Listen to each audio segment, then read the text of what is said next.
My name is Ras Lahari, and this is Islamabad School of Excellence. Today, we are going to discuss IELTS listening section. IELTS listening section that will be all 30 minutes. The real test time is 30 minutes. And if you are taking paper-based test, you'll be given extra 10 minutes to transfer the answers to an answer sheet. If you're taking computer delivered test, you'll be given 2 minutes at the end of each section. Now, how many sections are there? Well, there are total of 4 sections. But do we call them sections now? No. Now, these sections are called parts. On From 4th January 2020, three small changes were made. Number one, sections are now called parts. So there are 4 parts. Number two, uh, the for section one, first they used to be an example. Now that example has been removed. And first page references or page number references were given. Now they have been removed too. So now we can call them sections. No, these are parts. Total, there are 4 parts. And each part has 10 questions. So total number of questions is 40. Each part has 10 questions. And these questions are multiple choice questions, fill in the blanks, labeling a chart, labeling a diagram, giving or getting directions, uh, sentence completion, or short summary completion questions. In section 4, full section can be fill in the blanks, but usually short summary completion questions are given. So there are all these questions are objective type. Total questions are 40, and there are 4 parts. Each part has 10 questions. Part 1 and part 2, 3, 4. But when it comes to part 1 is usually a conversation between 2 people. In this section 1 or part 1, you will hear an informal or semi-formal conversation between 2 people. For example, you might hear a discussion about what's on television, or you might hear someone making a complaint about their rented flat or a faulty product, or someone asking for information or making a booking, or 2 students are at the campus and they are discussing how was about their first day. Or 2 students want to go to canteen, or they're looking for heaven block, or you want to buy a car, or you want to get admission, or you are making a phone call about a job inquiry. So section number 1 is a conversation in this part that is formal or semi-formal situation. In which it can be campus based, or it may not be in the academic setting. For example, buying or selling or tours or trips. These sort of situations may be given. Like usually, these situations are called social survival situations. Section 1 and 2 usually they have social survival situations such as buying, selling, tour, trips. And section 3 and 4 are more academic or research based. While section number 2, in this section, we hear a monologue in a similar context to part 1. For example, you could hear someone talking about restaurants, the restaurants in a town, or describing the rules or regulations in a hostel, or the procedure you need to follow in order to make a complaint, or if someone went to Africa as a volunteer and he wants to get admission now, it could be about his stay in Africa, or it may be about membership. You want to get membership. There are different types of memberships. So, or it can be about a product, or it may be a news bulletin about an aircraft, or it might be about a strike, a nurses' strike, or any other similar situation may be given. In these two situations, these 2 parts are relatively or comparatively they are easier. When you move from section 1, 2, 3, and 4, the test gets more and more difficult. In section 3, in this section, you will hear a conversation with up to 4 speakers, maybe 2, 3, or up to 4. It'll be more formal than part 1 and 2. Here, the speaker could be a student discussing a lecture or planning something for class or talking to someone in authority at a college or university. For example, you're a student and you want to get extension in your essay deadline. You couldn't complete your work on time and you want an extension now. In section 4, here there will be monologue, lecture, or talk, and will also be formal. All the topics will be of general interest and not biased towards students of particular discipline. Generally, like a dietitian may be given a talk about her or his advice on health, or it can be about Antarctica, or women and economy, or it can be about art, or ostrich meat, or like similar situation can be given in section 3 and 4. But overall, these 1, 2 sections are about social survival, and 3 and 4 are more academic or research based. Now, instructions. In the beginning of each section, you'll be given brief instructions to the situation. For example, you're now going to listen to a conversation in a language school. Paula is registering for a course and talking to a lady at the student service counter. You'll be then given instructions. Read question number 1 to 6 and write the correct answer in the spaces provided. And you are then told to look at the questions.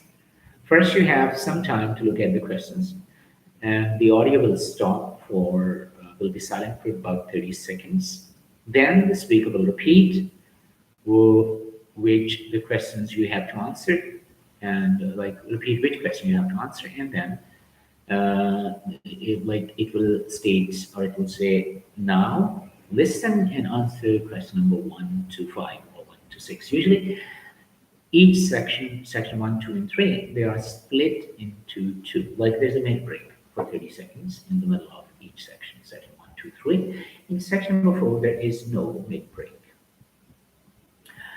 And here, marking, you will have to get, if you are targeting 9 out of 9 band, you must get 40 out of 40. If you are targeting 7 band, you must get 31 on 31 plus. To be on safe side, keep the target at 33, so that in exam situation, you don't fall short of your targets. And for 8.5, 8 band, try not to make too many mistakes. A couple of mistakes, they're not, but not more than that. Now, question types. They can be multiple choice questions. In multiple choice questions, you will have to choose, for example, it can be choose 2 letters, A to C.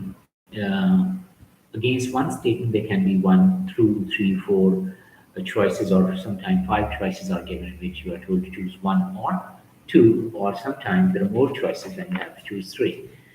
In multiple choice questions, similarly, questions can be short questions, similarly questions, maybe labeling a chart or labeling a diagram, or they can be sentence completion questions can also be given, and in the same way, notes, table, form, summary completion questions, or a diagram can be given and you'll be asked to complete that diagram as well. So there's a variety of questions which you'll have to attempt in these 4 parts, total 40 questions. And when you are working on this test, you will have to keep in mind that it is like, number 1, you understand the question types and the parts. Number 2, you have to practice, get yourself familiar, get your ears accustomed to native speakers. So number 1, understand the situations. Number 2, the question types and parts. Number 3, you can make strategies for each part and for each question type. These question types we'll discuss in another video. General tips for the listening test. What are some of the general tips? Number 1, make sure you're familiar with the instructions for the different question types, so you can quickly glance at the question and know what to do. Similarly, think about the type of situations you might come across living or studying in an English-speaking country, such as someone asking for directions or talks on topics of general interest. Listen to as wide range of material as possible. English language, television, radio, listener, different websites, internet, films, music, like these are all great sources. You can practice listening to them. In this way, you'll improve your listening. Do as many practice tests as possible. And focus on the strategies and skills you need for listening. Listen for specific information, guessing meaning of words, recognizing signposts, so the understanding lectures and talks. So practice all these strategies, and that'll be these will be helpful to you in improving your score. During the exam, what you ought to do before listening, make sure you use 30 seconds given at the beginning of each section to read the questions before listening. Make sure you look at the questions in each section or each part. Make sure you read the instructions carefully. Make sure that you know what form your answer should take: a word, a letter, a tick, a phrase, a circle around the correct letter. Make sure you use the time given to analyze the questions. Decide what you are listening for. Are you listening for specific information, for the main idea, or for the speaker's attitude? Use the outline given of the topic, who is talking, and the situation to predict possible answers. When you look at the question, think about synonyms. You may not hear the exact words that are in the answer choices. While listening, listen carefully to the instructions.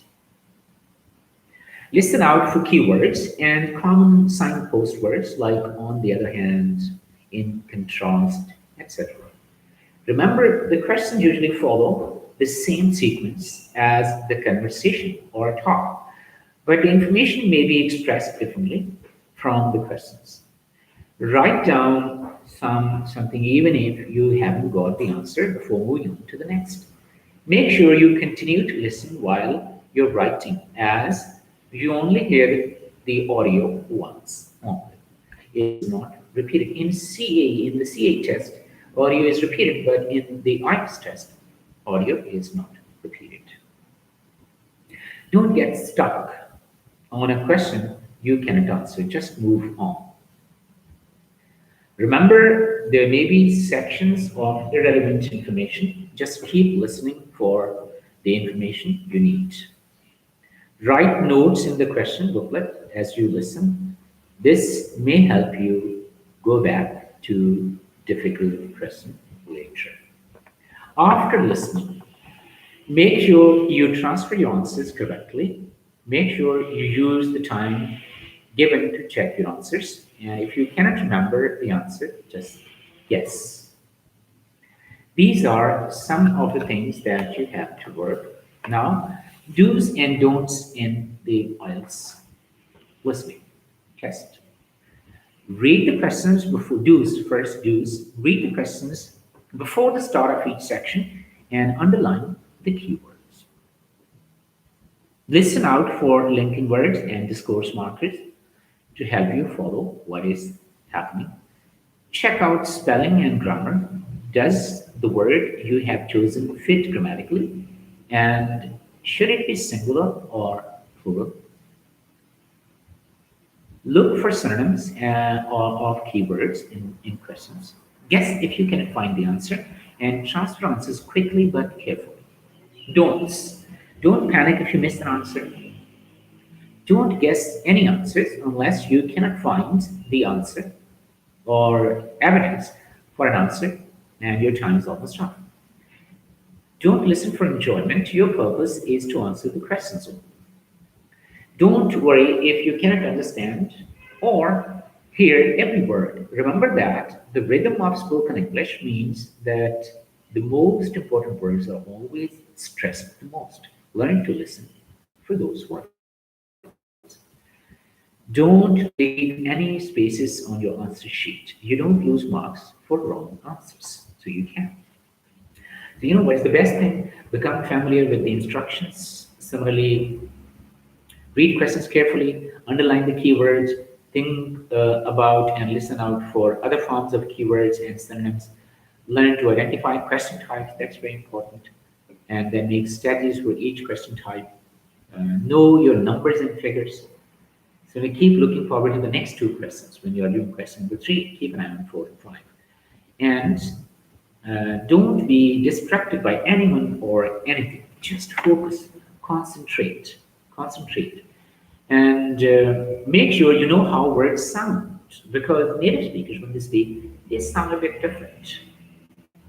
So listen to BBC, Fox News, Sky News, BBC Radio, and IELTS listening tests.